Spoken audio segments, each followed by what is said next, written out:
In this video, I'm going to be giving you 5 tips to get you back running. What is up, everybody, and welcome to 40 Runs HQ. Now, before we start, you know it's coming. The Long Run Show podcast plug. Have you listened to it? No? Check out the description below. It is the most popular running podcast in the world and maybe on Mars. So make sure you check out the Long Run podcast. Now, today, I wanted to give you sort of 5 tips, hints, help, a bit of positivity about getting back into running, because I keep getting Instagram messages and emails into the Long Run podcast and all that kind of stuff about, you know, I used to do some running, I got pregnant, I got injured, I put on some weight and I just lost, you know, I fell out of running and all that kind of stuff. And by the way, thanks to everybody who does email me or DM me on Instagram and all that kind of stuff, or email the Long Run Show as well. But so I wanted to take all of that and kind of put it into this video to give you some help.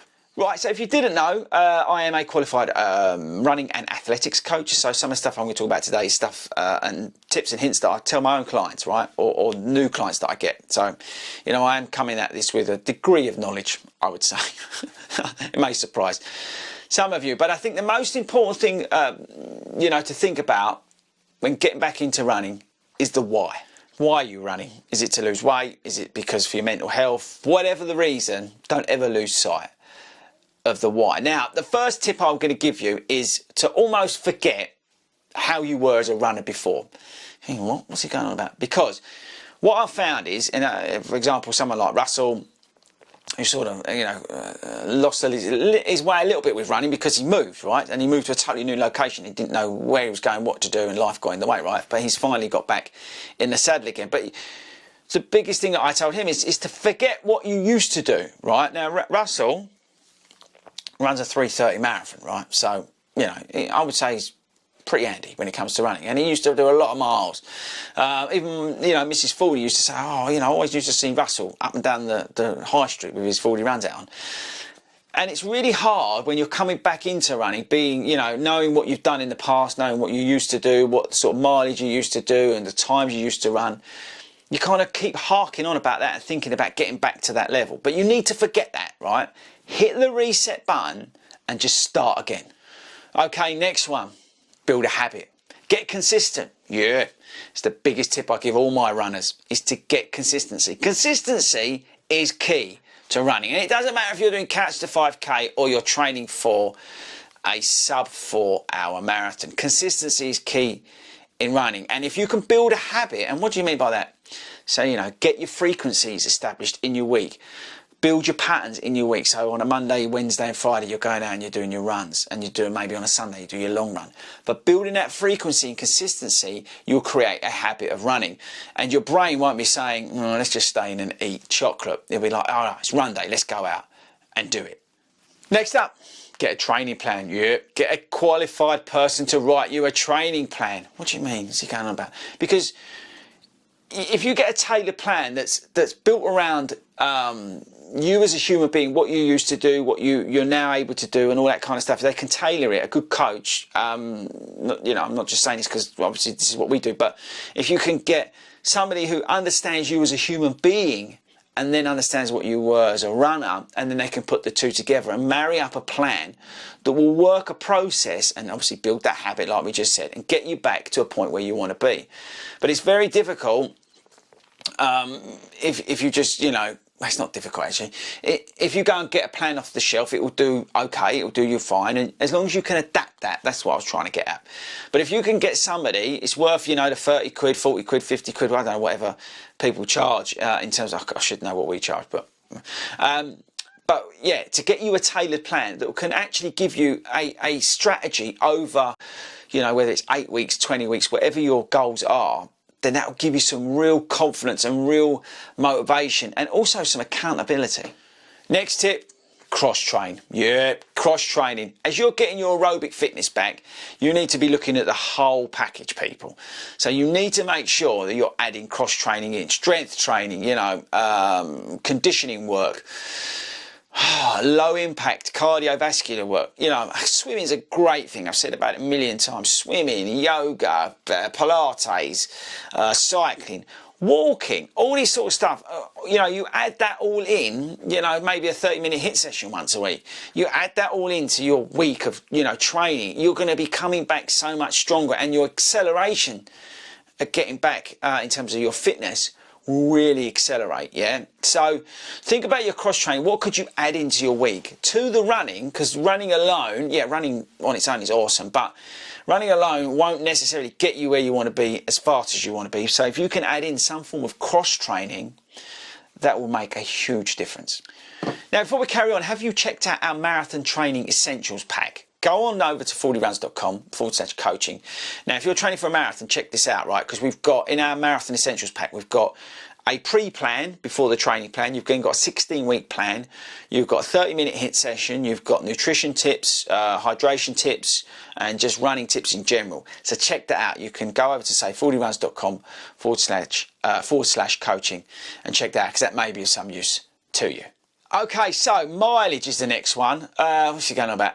I personally, and again, I say this to my clients, is at the start or the front end of when you're coming back, don't necessarily look at the miles you're running, look at the time in which you're running. Not time in which speed, but time in terms of your whole effort. So 30 minutes. Instead of going, I'm going to run 5K, go, no, I'm going to run for 30 minutes. 15 minutes out, 15 minutes back. I'm going to try and do a long run. I'm going to do a long run of 45 minutes. No, I'm going to try and run for 8K. See what I mean? It's time-based, and it's all about time on feet, and you're taking pressure off of trying to get distance done. It's the worst thing you could do, because you then spiral out of control. But, oh, I used to be able to do a long run of 13 miles. Forget all that. Go time-based, people, at the start when you come back into running, and it will help massively. Okay, next tip, and we kind of touched on it earlier, and this is only for a select few, right? Is get a coach. Now, this is not an advert for 40 Runs Coaching. There are loads of online coaches out there, people, so check them out, okay? It's not an advert for 40 Runs Coaching. But a coach can help you come back. Why? It's that accountability again. It's like getting that training plan. It is that, oh, I've got to speak to my coach this week, or my coach is ringing me to find out how I'm getting on. But also, there's that structure part of it. That's what I'm saying to you about the training plans that are structured and tailored. It's that making sure that you've got somebody who can work with you and guide you along this journey back to where you want to go. So a coach can really make a difference when you're coming back into running. Now, another tip, and again, it's kind of expensive, a bit like the coaching. And actually, talking of that, coaching is not as expensive as you think, right? So check it, and again, check out the stuff we do, right? I think you can get one of our coaching plans for like £35 a month, which I appreciate is a lot of money for some, but it's not as expensive as some of the other coaching out there. Right, anyway, but the next one's expensive because it's book a race. Because races aren't cheap anymore, unfortunately. If you book yourself a race, you've got that, again, that end point, that accountability at the end of your journey. So you're focused on something. So whether you book a half marathon, 10K, 5K, whatever you're looking to go in terms of direction. But if you book a race, you've got that accountability at the end of it. So you've got to train, you've got to get out there, because basically you've got a race coming up. And my last tip, and then we're done, is to stay positive. Because running's hard, right?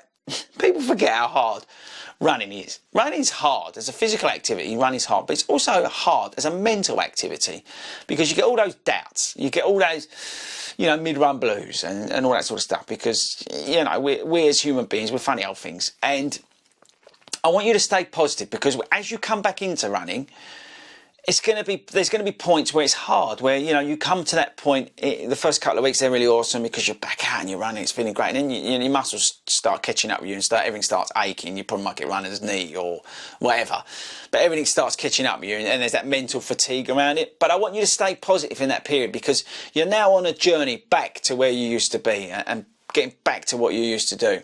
So have faith and stay positive and just soak it up and enjoy it. You're doing an incredible thing by be physical in your exercise and help your mental health and that kind of stuff. So stay positive, keep mentally focused, and bat away those demons when it's telling you you don't want to go out and run today because your knee's hurting. It's not. It's all up here, okay, people. So yeah, stay mentally tough, stay mentally positive, and I think that'll make a huge difference as you return to running. So that's it. There you go.